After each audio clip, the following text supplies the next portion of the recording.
पर bad friends toxic होते हैं, रेड फ्लैग्स होते हैं। और कुछ लोग जो होते हैं जो काफ़ी हमें इमोशनली और मेंटली ड्रेन करते हैं, वो जो होता है टॉक्सिक फ्रेंडशिप जो होती है वो हमारे मेंटल हेल्थ के लिए सही नहीं होती।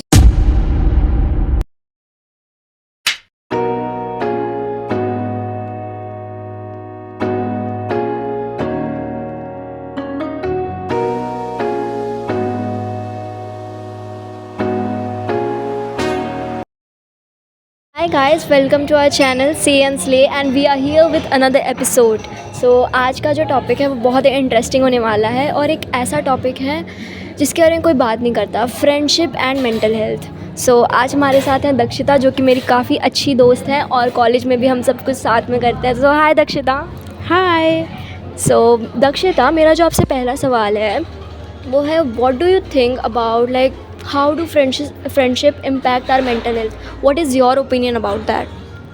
Good friends play important role in our life. Like अच्छे फ्रेंड्स अगर हमें मिलेंगे तो हम लोग सेफ फील करते हैं और हम इनसिक्योर नहीं होते। पर बैड फ्रेंड्स टॉक्सिक होते हैं, रेड फ्लैग्स होते हैं। सो मेरा जो आपसे दूसरा सवाल है, लाइक आपने जैसे बोला गुड फ्रेंड्स और बैड फ्रेंड्स, कुछ जो फ्रेंड्स होते हैं वो हमें काफ़ी मदद करते हैं अपनी गोल्स अचीव करने में, हमें सपोर्ट करते हैं, मोटिवेट करते हैं। और कुछ लोग जो होते हैं जो काफ़ी हमें इमोशनली और मेंटली ड्रेन करते हैं, वो जो होता है टॉक्सिक फ्रेंडशिप जो होती है वो हमारे मेंटल हेल्थ के लिए सही नहीं होती। So what do you think about a good healthy friendship? Like how it looks like, how a good friendship looks like? Good friendship looks like जो हमें सुनते विदाउट एनी जजमेंट, जो जिनके साथ हम बात करके बहुत लाइट फील करते हैं और वो लोग हमारे ग्रोथ को सेलिब्रेट करते हैं, ना कि जेलस होते हैं। Okay, that was like a very true perspective of yours. So what do you think about what are the signs of unhealthy friendship? Unhealthy friendship mostly looks like guilt tripping, gaslight करते हैं और उनके साथ friendship it's like कि हमें करना ही पड़ेगा, भले ही हमें मन करे या ना करे।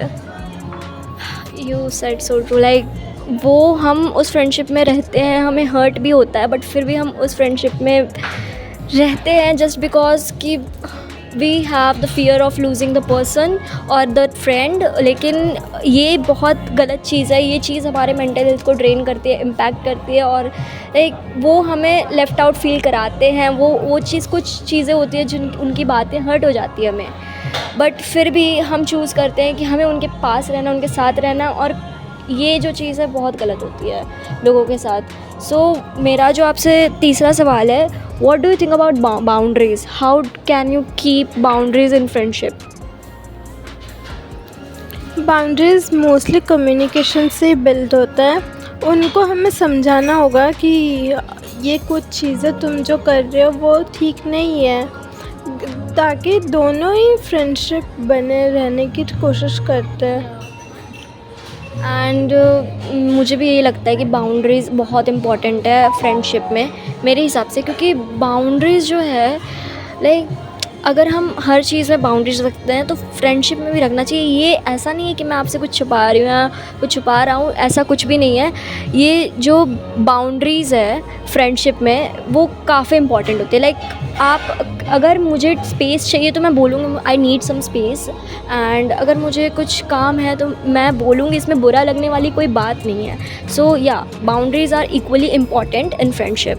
माई next question to you is it okay to outgrow, like choose peace over attachment in friendship? That's completely normal. Outgrowing friendship is completely normal, क्योंकि जब वो हमारे फ्रेंड्स थे तब बहुत सपोर्ट किया था, लेकिन फिर हमारे कॉलेज, जॉब और वो सब आने के बाद हमारी प्रायोरिटीज़ चेंज होती है। बट दैट डजंट मीन कि फ्रेंडशिप हमारा कम्प्लीटली बंद हो गया है। Yeah, and it's like we have to outgrow in friendship. It's okay to choose peace over attachment. Your mental peace is way more important than that chaos. Like अगर वो जो भी आपके फ्रेंड हैं या कोई भी पर्सन है, इंडिविजुअल है, जो आपसे रोज़ उस तरीके से बात कर रहा है, आपको हर्ट कर रहा है या फिर झगड़ रहा है, तो मुझे नहीं लगता कि आपको इतना अटैच हो जाना चाहिए। कि ये तो मुझे लगता है वन साइडेड ही है, क्योंकि मैंने भी बहुत कुछ एक्सपीरियंस किया है और मेरे हिसाब से मुझे नहीं लगता कि हमें उस फ्रेंडशिप में रहना चाहिए। We just need to calm down and just choose peace over that chaotic situation. So मेरा जो आपसे आखिरी सवाल है, what is your advice to someone who is struggling with mental health and their friendship? um, choose people who we feel safe around. Don't say in friendship जो toxic लगे, बहुत draining लगे अंदर से। और the most important, set boundaries. Like उनको communicate करना चाहिए कि हमें स्पेस चाहिए, हमें शांति चाहिए थोड़ा सा। So true, like keeping boundaries and asking for space is not a bad thing. Let's play rapid fire. Okay, so what will you choose from best friend or many friends? Best friend. Old friends or new friends? New friends. Late night talks or random hangouts? Late night talks. Okay. Trust or fun? Trust. Fight and fix or ignore and move on? Ignore and move on. Kidding me? Like really you want like ignore and move on? I mean हाँ, fight से और ज़्यादा कभी कभी बढ़ जाता है। और सामने वाला जब वो नहीं सुन सकता, कम्युनिकेट करो शांति से, अगर फिर भी नहीं तो लड़के क्या ही होगा। Yeah, you're right. कलेश करके कोई फ़ायदा नहीं है. Yeah. So one loyal friend or big friend group? A loyal friend. Okay. Friends at school, college or childhood friends? College friends. Amrita Texting daily or meeting monthly? Meeting monthly. Uh-huh. Friends who roast you or friend who supports you? Friends who, I think दोनों ही चलता है। No, you have to choose one. Friends who supports you. Okay, so that's it for today, guys. And if you are relating to this video, we are hopefully very grateful कि हमने ये video बनाया है साथ में. और if you are relating to it, please subscribe, like and press the bell icon for the next episode and comment down. And we are happy to record this video. Thank you.